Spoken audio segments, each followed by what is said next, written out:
En la segunda hora de Primera Página, en esta conversación con Carlos Valero, fue diputado a la Asamblea Nacional, también dirigente político del partido Un Nuevo Tiempo, en el área internacional, hablando un poco de lo que ocurre con la migración venezolana, con los Estados Unidos y todo este tema de El Salvador, que hay un componente político. Antes de cerrar este tema, hay también allí una serie de señalamientos que van y vienen desde todos los sectores respecto al Tren de Aragua y quién encabeza el Tren de Aragua. El gobierno dice, bueno, el Tren de Aragua y toda esta trata de personas, que hoy también es parte de esta organización delictiva, bueno, tiene detrás a David Smolansky, a Leopoldo López, a Juan Guaidó, es lo que dice el gobierno. Pero del otro lado dicen, bueno, la cabeza del Tren de Aragua es Nicolás Maduro y Diosdado Cabello.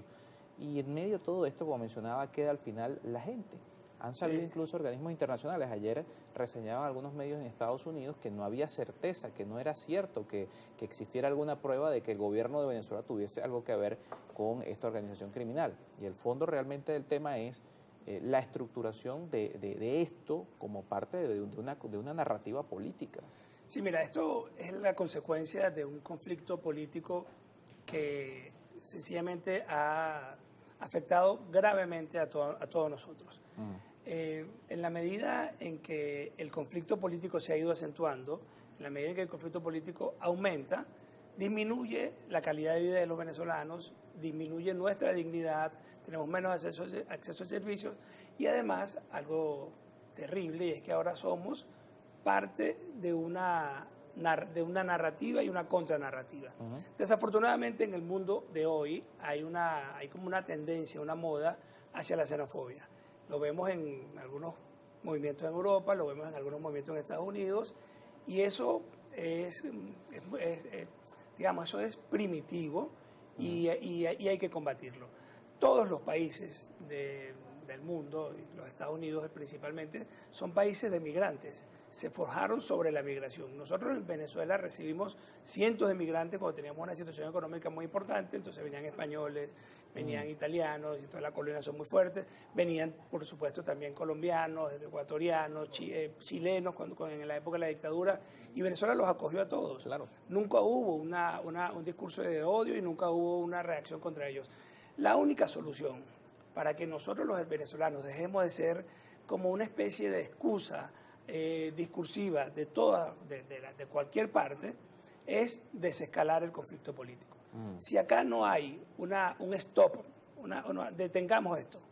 O sea, mira, en la medida en que el conflicto político aumenta, disminuye la calidad de vida nuestra, y la verdad es que no estamos consiguiendo ningún resultado en cuanto al cambio en política, pero tampoco conseguimos ningún resultado en cuanto a la generación de bienestar, al acceso a tecnología, en fin, es como una especie de estancamiento. Claro.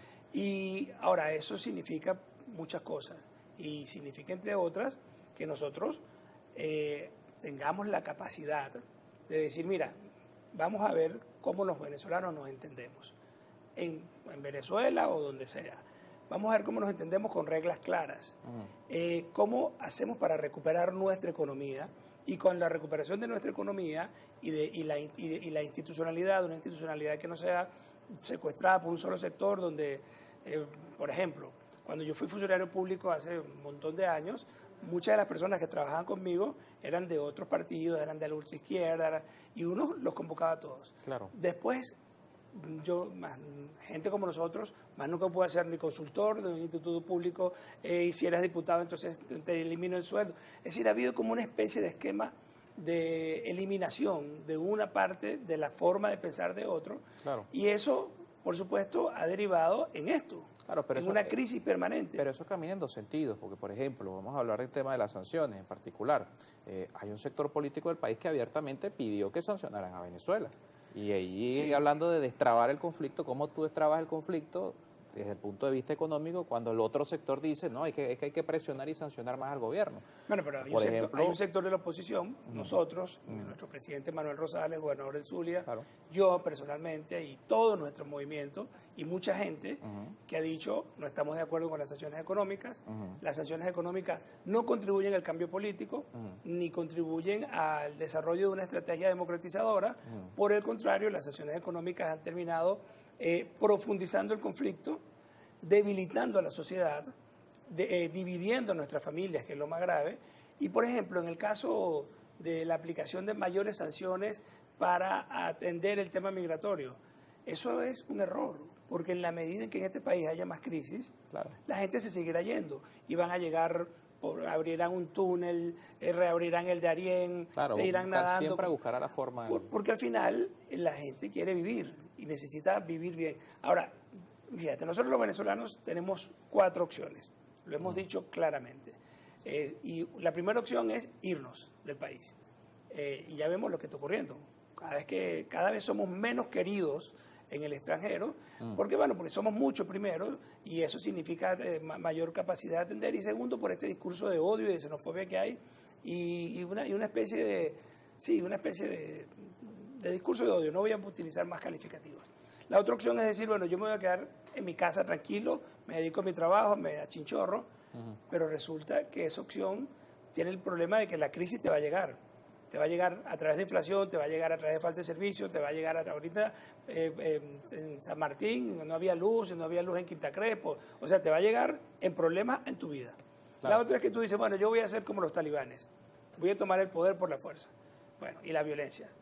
Bueno, nosotros, mi partido está muy lejos de eso. Desde el punto de vista ético, desde el punto de vista personal, nunca lo asumiríamos. Y después eso no tiene para eso en la práctica. Eso se sabe cómo comienza, pero nunca, nunca se sabe cómo termina. Entonces eso es terrible. Y las guerras son terribles. Primero lo que está ocurriendo en Gaza, lo que está ocurriendo en Ucrania. O sea, eso es terrible. O sea, no queremos eso.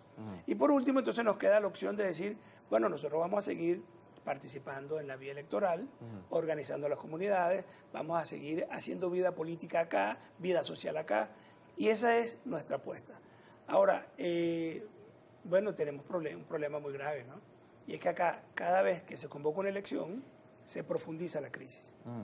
Desde hace bastante rato, desde hace bastante tiempo. Yo diría que con mucha fuerza desde el 2012, pero eso lo que hace es hacer un país peor, un país más invivible. ¿Cómo se resuelve ese problema? Bueno, las elecciones deberían ser un tema en el cual haya un mínimo de acuerdos sobre si tú ganas, no te voy a hacer esto, si tú pierdes, no se voy a hacer esto, hay una regla clara. O sea, las elecciones no pueden ser una especie de guerra, de una guerra híbrida, pues. Claro. Que es lo que ha ocurrido en Venezuela. Entonces, eso hay que detenerlo, ¿no? O sea, claro, pero eso es una reflexión. Nos toca hacer una pausa y hablamos ya propiamente del tema electoral. Pero eso es una reflexión para ambos, porque el 28 de julio, mientras unos hablaban de la paz o la guerra, otros hablaban de sepultar al chavismo, otros hablaron de exterminar al otro, y que comparándolos como errores de la historia. Es Carlos, decir, quien esté libre de pecados, que lance la primera piedra. Aquí todos hemos cometido errores, por eso es que hay que resetear esta situación. Bueno, vamos a hablar de ese reseteo al regreso con nuestro invitado, Carlos Valero, exdiputado de la Asamblea Nacional y también dirigente político del Partido Nuevo Tiempo, Ecoprácticas con Fernando Jáuregui, antes de ir a la pausa.